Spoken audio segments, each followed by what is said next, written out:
சிதம்பரம் அருகே வல்லம்படுகையில் 20 சவரன் நகை கொள்ளை சம்பவத்தில் கைது செய்யப்பட்ட ஸ்டீபன் மீது தமிழகத்தின் பல்வேறு காவல் நிலையங்களில் 27 கொள்ளை வழக்குகள் நிலுவையில் உள்ளதாக கடலூர் மாவட்ட எஸ்பி ஜெயக்குமார் தெரிவித்துள்ளார். நேற்றைக்கு நள்ளிரவு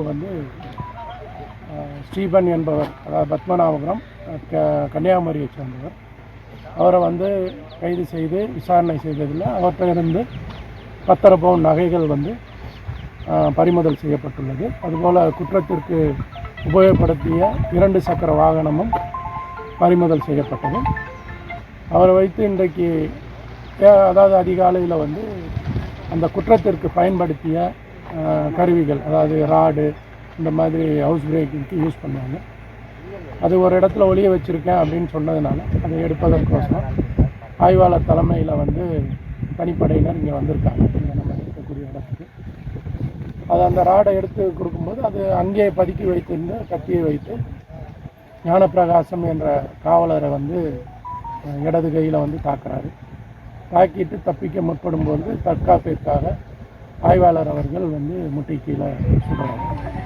ஹாஸ்பிட்டலில் 2 பேருமே, காவலரும் மற்றும் ஸ்டீபனும் ட்ரீட்மெண்ட்டில் இருக்காங்க.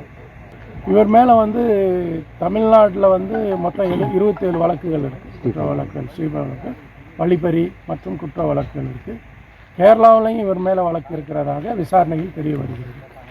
தமிழ்நாட்டில் பார்த்திங்கன்னா ஈரோடு, திருப்பூர் நகரம், திருப்பூர் டிஸ்ட்ரிக்கு, நாமக்கல், கரூர், திருச்சி டிஸ்ட்ரிக்கு, கன்னியாகுமரி, நம்ம கடலூர் மாவட்டம், சிவகங்கை போன்ற பகுதியில் கொஞ்சம் 27 வழக்குகள் இருக்குது. இவர் கொடும் குற்றவாளி.